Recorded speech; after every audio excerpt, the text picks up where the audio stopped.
I was 13 when Emily moved into our home. She was the daughter of my father's new wife, a quiet girl with wide, curious eyes and the kind of smile that looked like it was still learning how to be used. At first, I hated everything about it. She got the room next to mine. She got my mom's old piano in the living room. And worst of all, she got my dad's attention, the kind of attention I had spent years earning after my real mom passed. But Emily didn't try to take anything. She just existed gently, like someone afraid to ask for too much space. She would whisper good morning when she passed me in the hallway and always left the last cookie in the jar. I ignored her. 4 months. Then came that night, the night the storm hit. The power went out. Winds howled. The rain was falling sideways. I remember being curled up in my bed, trying to distract myself with my phone's last few percent of battery, when I heard it, crying. Faint. Fragile. Coming from the hallway. I opened my door, and there she was, Emily, sitting on the floor in her pajama pants, hugging her knees, crying like the world had broken open inside her. I didn't ask questions. I just sat next to her. After a long silence, she whispered, "I hate thunder, reminds me of the night my dad left." He slammed the door so hard, I thought the house was falling apart. She looked at me. "Sorry. I know you don't like me." I swallowed hard. My throat burned. "I don't hate you," I said. "I just didn't want another person to lose." And there it was, honesty. Vulnerable. Raw. The kind you don't expect to come from two kids barely old enough to drive. We sat there, side by side, the storm outside mirroring everything inside us. She slowly leaned her head on my shoulder. And for the first time since Mom died, I didn't feel alone in the house anymore. That night didn't fix everything. But it changed everything. From then on, we weren't just step-siblings. We were survivors of loss, co-architects of a new kind of family. We started talking more. Laughing even. She taught me how to play a few songs on the piano. I taught her how to throw a football. Years passed. At my high school graduation, she cheered the loudest. At hers, I held the camera and cried when she walked across the stage. But the real full-circle moment came when my dad got into a bad car accident a few winters ago. I was working out of state and couldn't get back right away. It was Emily who slept on that hospital floor night after night, holding his hand, updating me by text every hour. "He needs you," I told her over the phone once, feeling helpless. "No," she said. "We need each other. That's what families do." That hit me harder than I expected. Today, people still call us step-siblings. But if you ask me, she's my sister. No step. Because blood didn't make us family, compassion did. We weren't perfect. But we chose to love each other anyway. In a world where people walk away too easily, we stayed. And that made all the difference. Years moved forward, quietly but steadily, like pages in a well-worn book. Emily and I didn't need to say much anymore to understand each other. We shared that unspoken language that only those who have been through something together can speak. Just a glance, a smile, a pause in a sentence. We both left for college, different cities, different dreams, but we never really drifted. On birthdays, we were always together. When Dad remarried a second time, we were each other's lifeline through the awkward transitions. Every Christmas, no matter where we were in the world, we'd meet back in the old living room, now a little faded but full of memories, and play Let It Be on Mom's old piano. She'd play. I'd hum. Then came another moment I'll never forget, my darkest night. I was 28. I had just lost my job, my apartment, and with it, a relationship I thought would lead to marriage. I didn't tell anyone. I just shut down.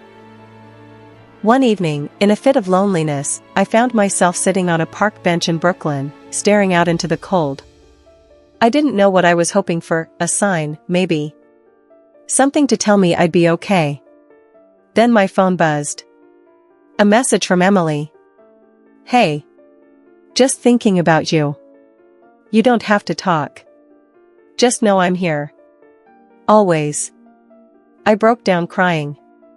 I hadn't told her anything. She just knew. And that's what love is, isn't it? Not about grand gestures, not about being loud or perfect. But about being present. About showing up, especially when no one else does. I went home that night. Not to my apartment, but to our childhood home.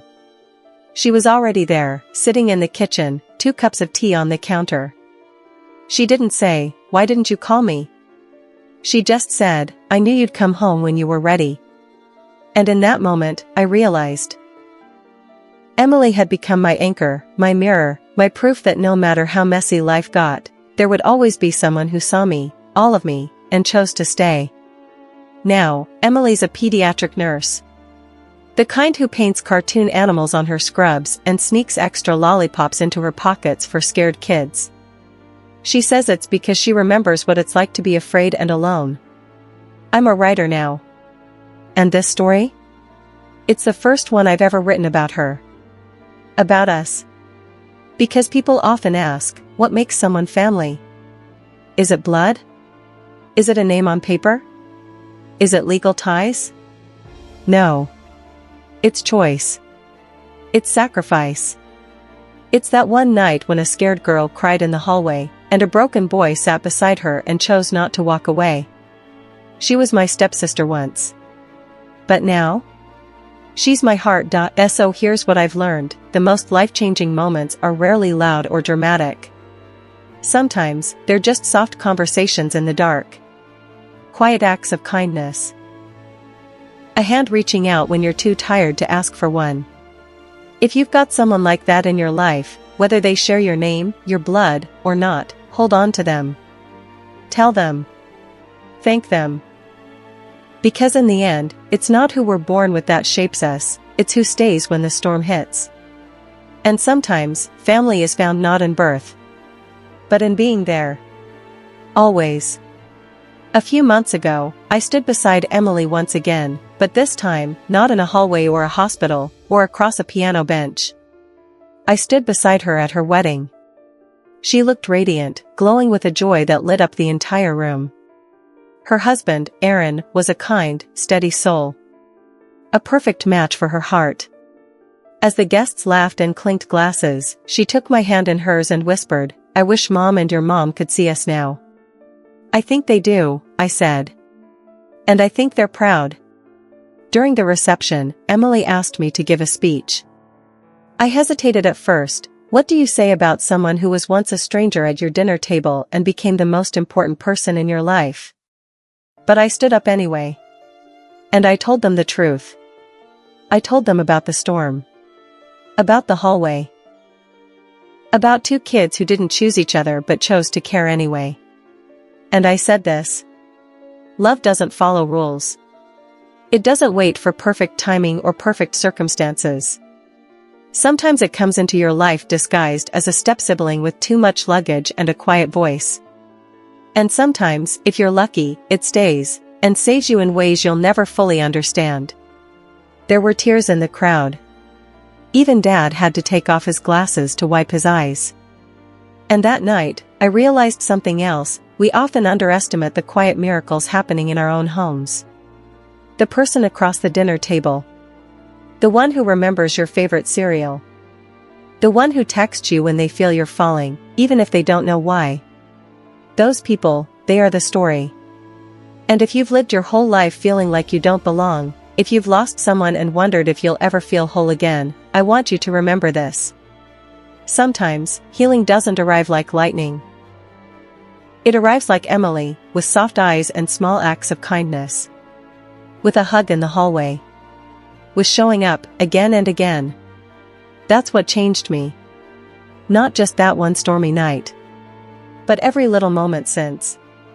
Years from now, when we're both old and gray, I imagine we'll sit in that same living room. The piano might be out of tune. The photos on the mantle might be faded. But she'll still be there, cup of tea in hand, laughing at one of my terrible jokes.